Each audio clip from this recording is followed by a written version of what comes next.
So first of all, I'd like to ask you to bring your feet together, your legs together. And you stretch your arms up above the body, stretch the whole body. It's nice to start in this way.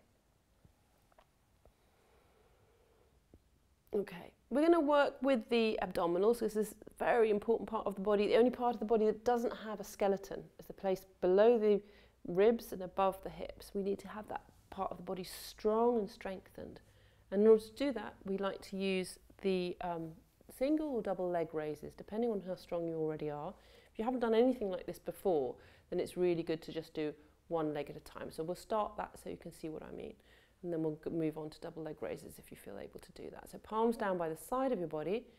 Lift your right leg up towards the ceiling, engaging the belly. Make sure you're not pulling with your back, but just with your belly. Exhale gently down. Using the breath helps. And then inhale with your left leg. And exhale gently down. You can carry on like this, or you can carry on with double leg raises. So inhale both legs up. This is what this looks like. And exhale gently down. Inhale both legs up. Exhale gently down. If you want to make it really hard for yourself, you can just exhale to the point just above the mat rather than to the mat itself before you come back up. And inhale up. Exhale down.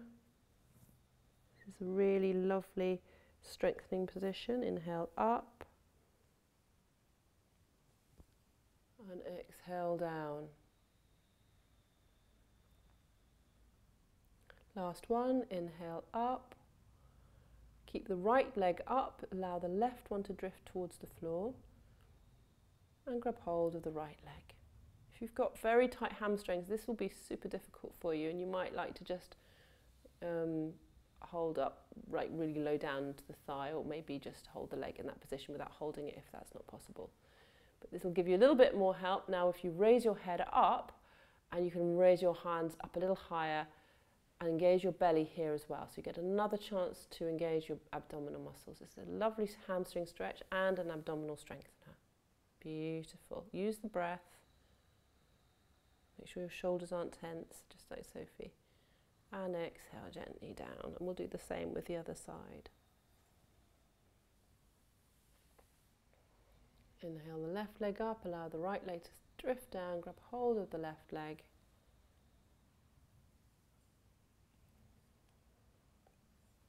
And some of us just have tight hamstrings. So don't worry too much about that. If you have tight hamstrings, next time you might like to use a tie or a rope or something or a belt to wrap around your leg to pull it towards you, and that'll help you release somewhat. And then exhale down. But some of us just never get too bendy. That's fine. Exhale the leg down too. Now, a lovely part of the spine to stretch is the thoracic. That's the bit where the rib cage is. It's really stiff normally. So the way we twist that in a supine position, that's when we're lying down, is we bring the legs together and we place the right foot onto the left knee, with bent, that's it, right foot on the left knee, and left hand onto the right knee, and we draw the knee across the body and down to the floor. But we keep the right shoulder on the floor, because if you keep the right shoulder on the floor, it means the thoracic part of the spine is getting a twist. Now if you imagine it, you know very well that the spine has all the nerves coming and going from there. That's the motherboard of the whole body, is the spine. So we need to keep that spine supple and keep the blood flow nice and constant to this area. And we do that through twists and bending the spine. Keep it healthy. Okay, but it's important you look to your right and you're bending over to your left, so that's a full twist through the spine. Okay, and let's do it the other side as well. And also you get to stretch the piriformis, which again, if you're a runner or a cyclist, then your piriformis is likely to be quite tight. And the piriformis is the big muscle in your bum, basically, your glutes. So if you can get that left shoulder right down towards the floor so you get a nice twist through the spine. It's nice for you to see it now from the other way. And maybe your head can turn over to the left if that feels comfortable in your neck as well. Good. Wonderful. Okay, and coming back to the stable position in the centre, we're going to do a position that you probably did at school, but maybe you haven't done for a while. And if you're on your period, then this isn't such a good thing to do. Or if you haven't done it before, you might like to have a little look at it first, just to be sure that you know what you're doing. But if you remember doing it and it's something you just want to go into, that's absolutely fine. I need to give you one piece of advice though, is just make sure that your head looks up to the ceiling. And this posture is called the shoulder stand. So palms by the side of the body, and push through the palms, engage your belly, and inhale the legs up and all the way up, so you're up onto your shoulders, and support your back with your hands. Okay.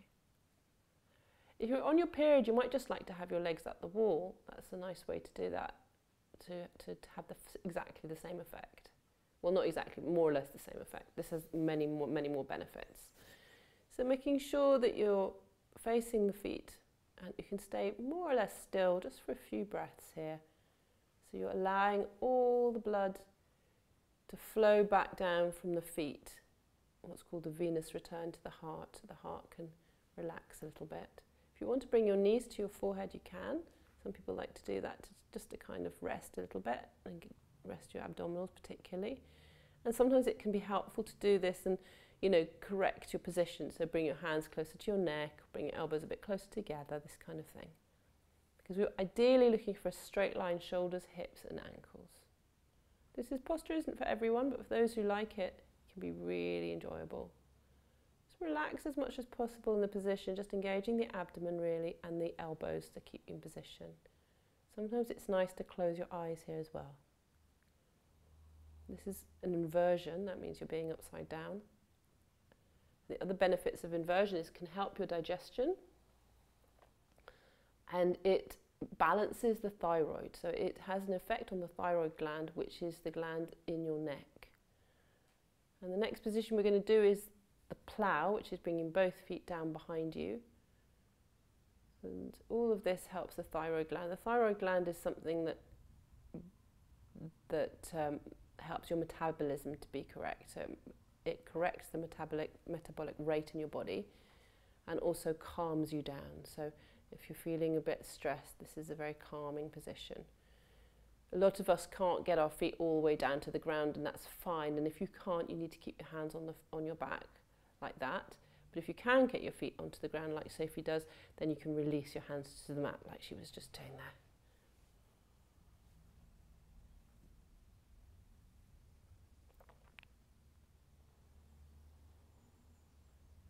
And this is a nice stretch for your lower back.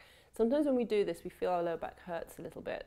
Don't worry too much about that, because as soon as you come out, that pain will go. And it's often to do with where the hamstrings connect to the lower back. But also in the back of the legs, you can feel it a lot because it's a deep stretch for the hamstrings. But more than anything else, you're giving yourself a deep massage in the shoulders. Okay.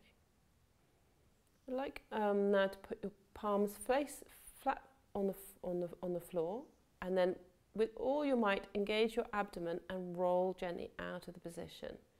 So roll, but keeping your abdomen nice and strong as if you're doing press-ups. So you're bracing yourself with your hands and your abdomen, but keeping your head on the floor. So your whole weight of your body is being held by your abdomen now.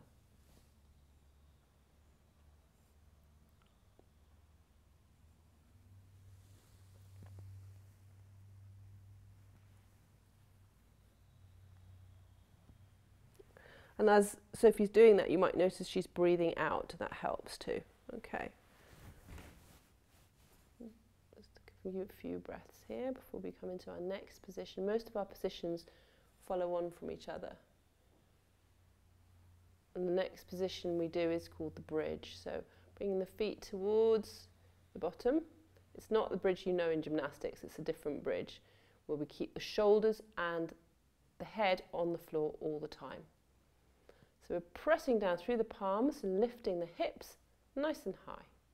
If you haven't done this before, it's quite hard to lift the hips up high, so don't worry too much. But this is really engaging the core of the body, all those muscles right at the centre of the body that are hard to get to. They're being really engaged here and allowing the centre of the body to become strong.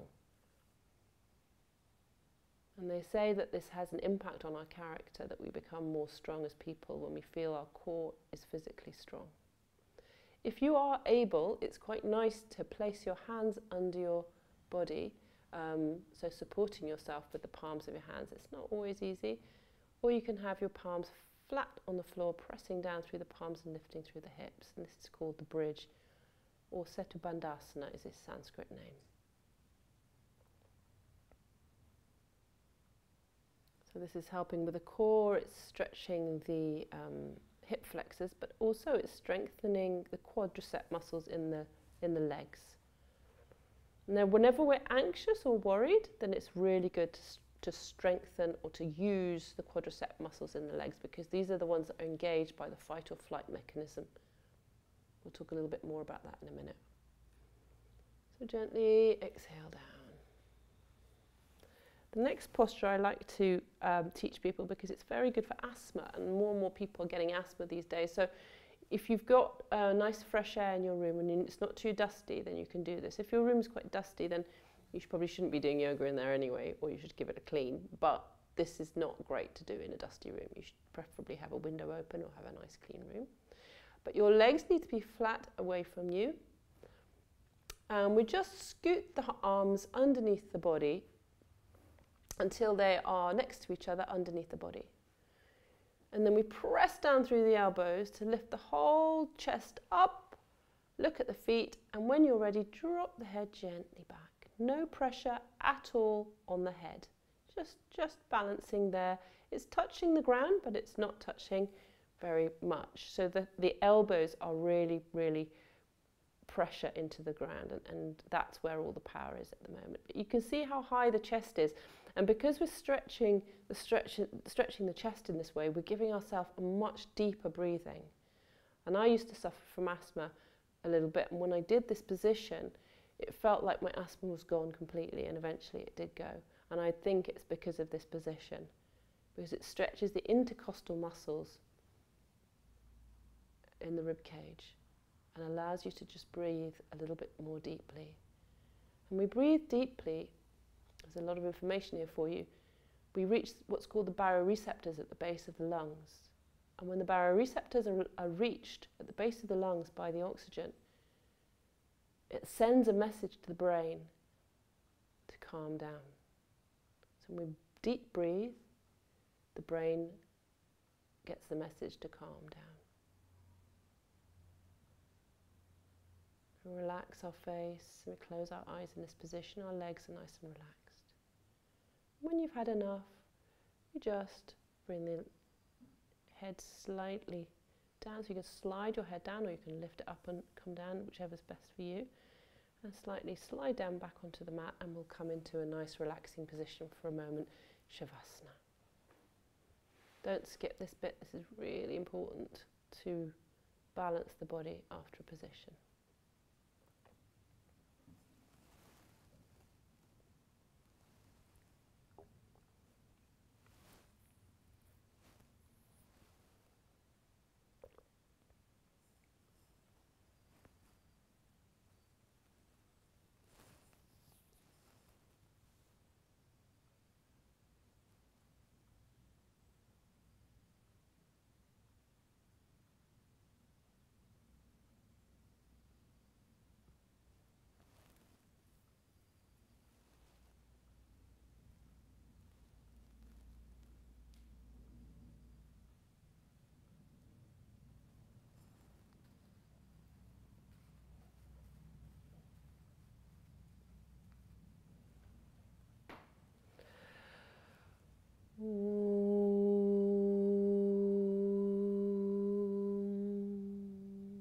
Okay, gently bring the feet together.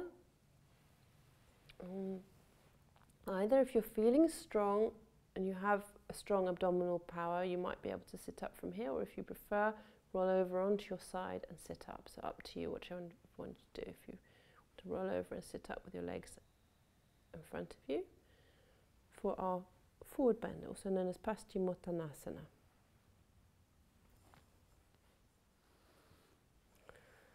Okay, so for the forward bend, we're stretching hamstrings predominantly. Lifting your arms up. Exhale gently down. For some people, this isn't possible. If we have tight hamstrings, we're runners, cyclists, the position would not look like this, and that's fine. And the belt we spoke of earlier might be useful here to just wrap it around the toes and draw towards you. But if you can reach behind the feet, it's a good way to be, because then you're giving yourself an even deeper stretch. Making sure the legs are straight and lengthening through the spine. This is a good position to just hold. Feeling the lengthening through the spine. And again, play with it. If there's something you need to do that makes you feel more comfortable, play with the shoulders, with the lower back, with the buttocks. Then by all means, feel fluid in the position. Feel your way in. These positions are for you to feel good. And if they're not making you feel good, then you need to adjust them so that they do, because we're all different. We're all beautiful. And you just need to feel into that.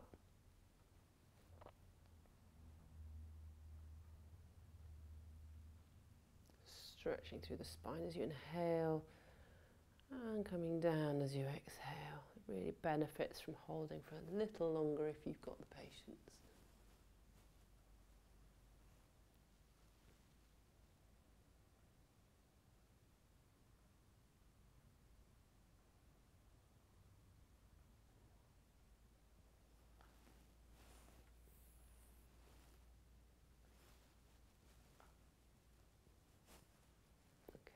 Very nice. And we're going to come out of the position now, so gently inhaling, coming up. It's nice to do a slight backward bend here, so if you want to place your hands behind you for the inclined plane, this is nice. And you just either here, just to stay like this, so you've got a little bit of a backward bend, or if you're feeling super strong, fingers facing forwards, pointing through the toes and lifting the abdomen up away from the mat. Very good. Be careful with your neck. Make sure you're doing something comfortable. If you can, bring all 10 toes to the floor. That's great. And you're really getting a good, strong workout here. Good. And breathing is essential. The deeper you breathe, the more you can hold a position for longer. If you're huffing and puffing, it's just too hard for you. You need to take it a bit lower. And exhale, gently coming down. So, flipping over onto your belly now, we're going to do some backward bends, and different positions have different effects on our mood and our state of mind. The forward bends are calming and the backward bends are lifting.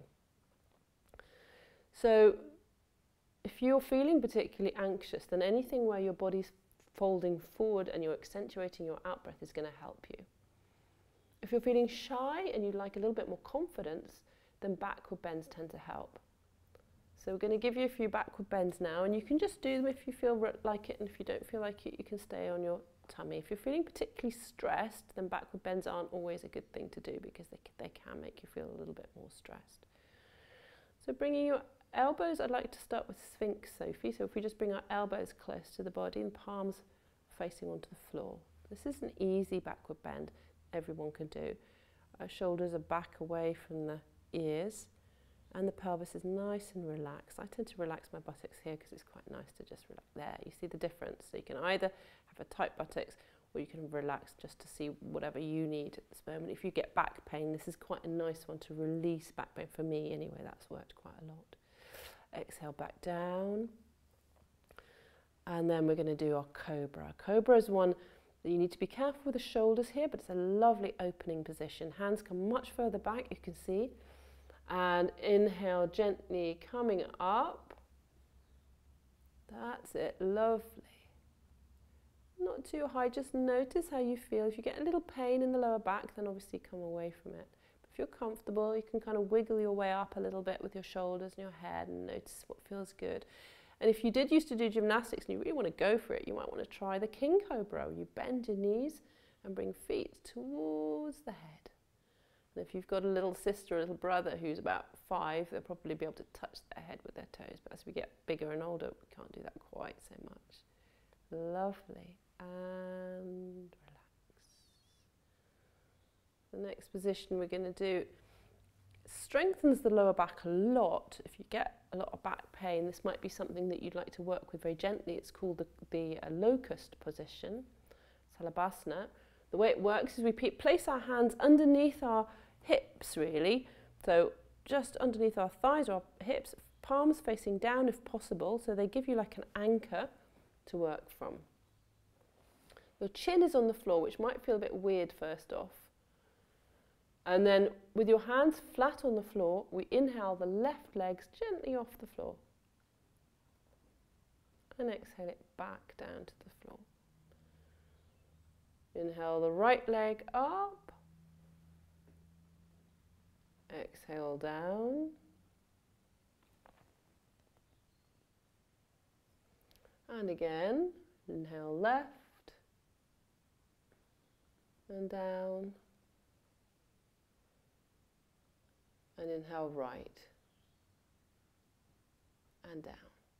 If your back is strong and able, you might try both legs together. If you feel as strong today, if you've got your period, this is probably not the best posture to do. Your period should really determine what kind of practice you have. So inhaling, lifting both legs up, very nice, strong through the whole entire spine, and exhale back down. So when you're actually menstruating, it's good to have a very gentle posture, gentle practice, and when you're ovulating, it's good to have a stronger practice. Obviously, guys, you don't need to think about this. You can just do according to how you're feeling, how your day has been, and really honour that. Release your hand and come into what's called a Crocodile Pose, which is just a relaxation pose for the moment.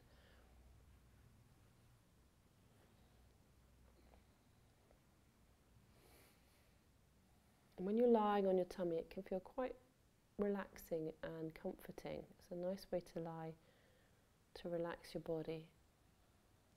And notice that Sophie's taking quite long, deep breaths again, just to calm down the nervous system.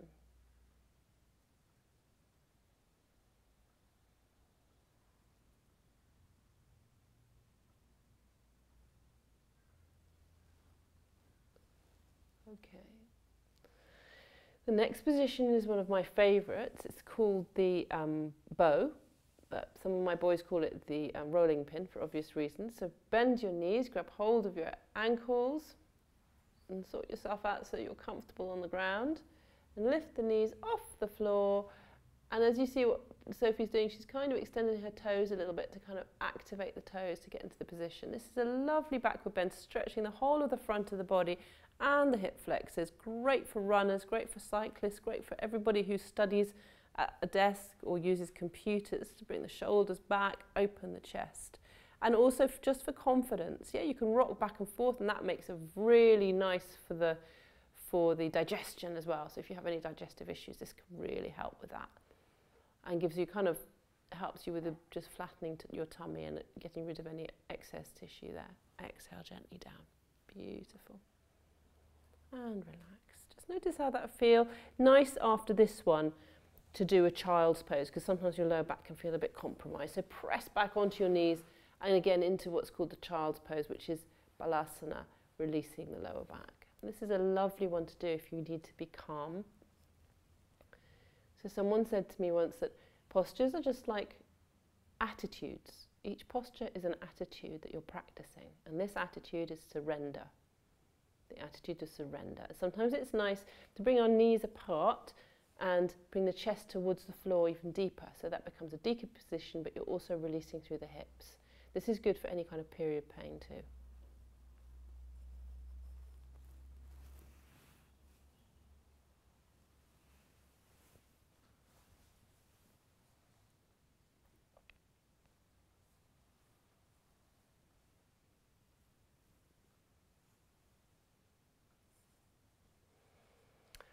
Now we're going to come into the twist of the spine. So sitting up with your feet out in front of you, first of all, I'm going to show you 3 different positions we can do depending on your flexibility.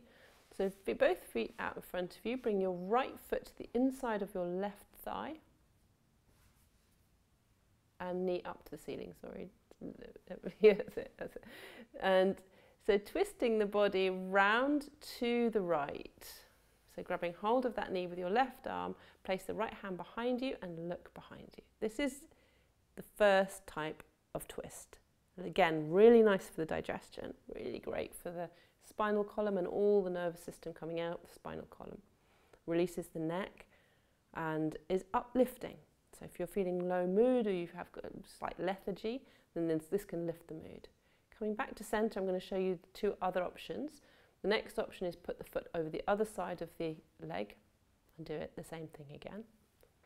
So the arm is wrapped around the knee, the hand is placed quite close to the spine and wrapped around behind you. Yeah, good. And the final version, come back to center, is bending the left knee as well, so that you're in a more kind of sitting kind of position, yeah, and more wrapped up position. But you need, if you're going to do this, you need to make sure that the right buttock stays on the floor so that the spine is nice and straight, and then turn around. So final position, turning around. But just choose one that suits you best. It's not a competition. It's about finding where you are in your body. And some positions will be easy, and some positions will be difficult. But really, it's about making you feel good in your body. And release, and we'll go back on the other side. So, Sophie, you can do which one you like the best. Doesn't matter. Making sure that you do both sides equal, so that you honouring your body in that way, that we don't become misaligned. Because a lot of what we do is we do with one hand or one leg. So working with the computers, often with our right hand, we use the mouse, or driving a car, we often use our right leg. Even walking, we can predominantly push with our right leg, or cycling. So it's really key for us to realign our body at any opportunity we can get to make sure that we don't get injuries from that. And release. Wonderful. We're going to come up and do some standing positions now. So first of all, I want to introduce you to a crow, which is a really good fun posture to do.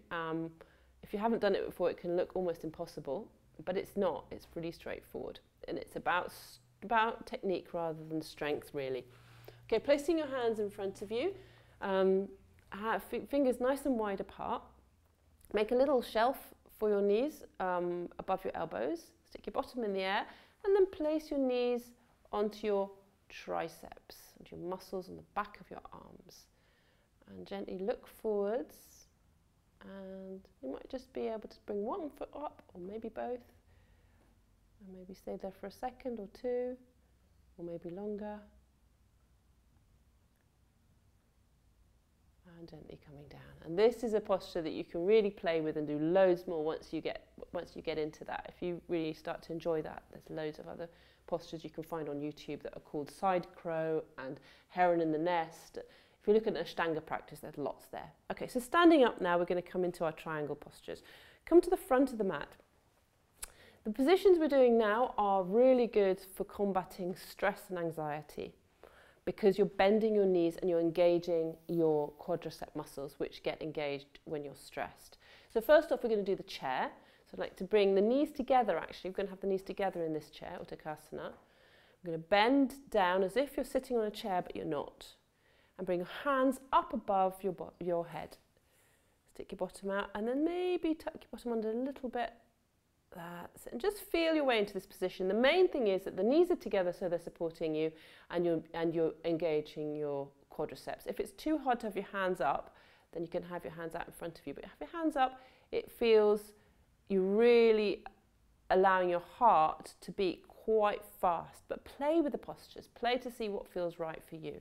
This is a very engaged position where you're emulating the running that's needed after a stressful event or a traumatic event, because you're engaging your quadriceps, your heart is beating. Now we can do a twist in this position as well, so bring the right elbow to the left knee and palm position, prayer position, sorry, and looking up at the ceiling. So keeping the bend, we're getting the twist through the spine, and we're keeping the bend in the knees. Inhale, come up and over to the other side. This isn't easy to keep, so you can stand up in between if you need to, and then over to the other side. I'm not going to keep you here too long. Really good workout for the legs and the butt. And inhale, up and stand up. Phew, well done everyone, good job. Step back with the right leg. We're going to prepare for our triangle postures. So straight back with the right leg and bend the left knee. We're going to do a general trikonasana, so a warrior posture. So the knee is always over the ankle, not beyond the ankle, not in or out, but just straight above the ankle. Okay, so you just check that's the right position. The back leg is always in line with the heel of the front foot, so the back arch of the foot is in line with the heel. Then you know in your right position. Now bring your arms up, palms facing the floor. And again, this is good for stress and anxiety because your heart is beating, you're engaging your quadriceps, you're getting rid of those stress hormones in the body.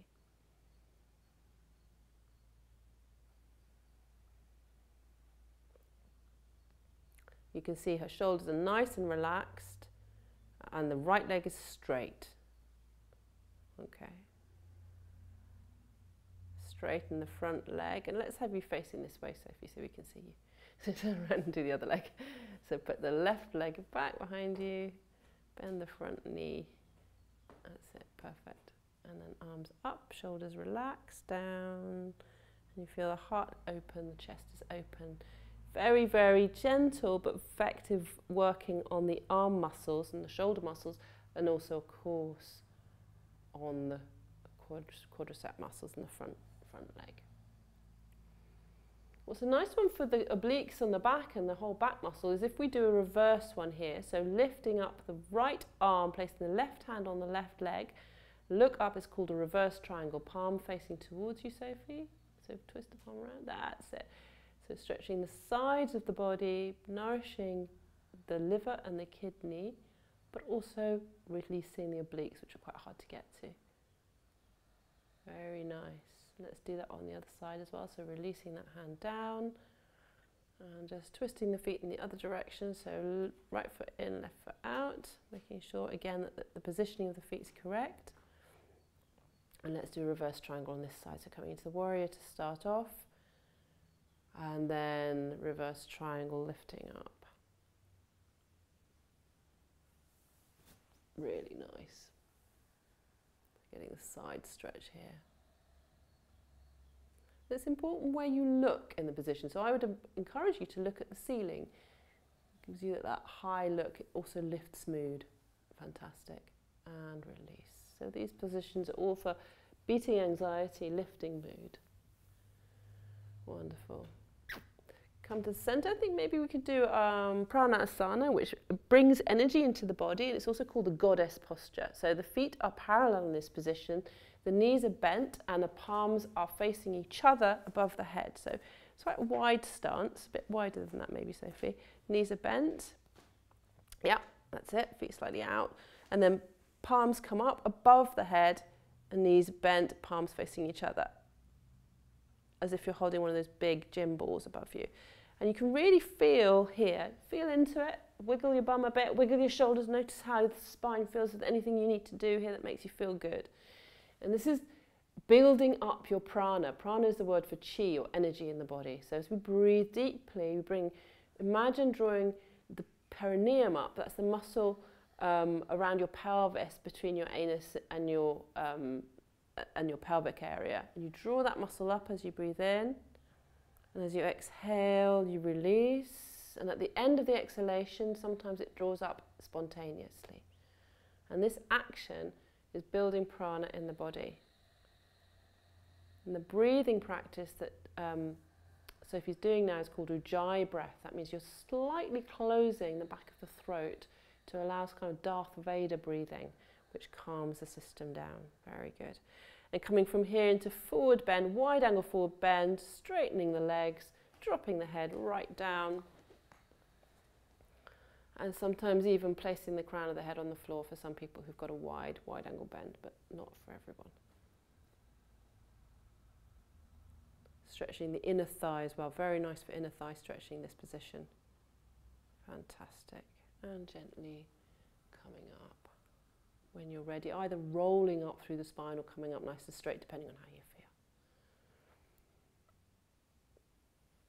feel. Very good. Okay, so we're going to finish off our postures with a balancing posture, which is called the dancer, or Nataraj. So we bring the feet together, and then we bend the right knee and grab hold of the foot behind us. And keep the knees parallel. As you gently allow that foot to come away from your buttock and bring your left hand up, and maybe even lean forwards if you like, or some people like to keep it up, and some people like to lean forwards, and some people like to really stretch that back foot away from them.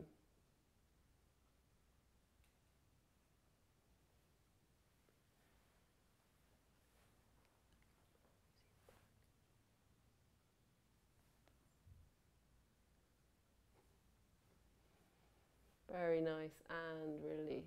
Let's do it sideways on, so make sure everyone can see the side angle of it for the next one. So bend the left knee, grab hold of the left ankle, and then you can see sideways on how it works here. So for some of us this is enough, but you really need to focus your awareness on one spot in front of you or on the floor, and this helps with concentration and focus. This is really good for concentration and focus. Bring the heel away from the buttock, and keep the lift through the heel as you look at the same point. You might feel a little wobble in your right ankle. That's fine, that's normal. Just stabilize that. And notice your breathing. Really good. And relax. We like to end these postures with a forward bend just to kind of ground yourself again, because it can be a little bit lifting. So just ground yourself with a forward bend. Whenever you feel stressed, come into a full bend. You can literally do it, go to the loo and just bend forwards and just feel that blood rush to your head and your shoulders start to relax, and really good way to get rid of anxiety.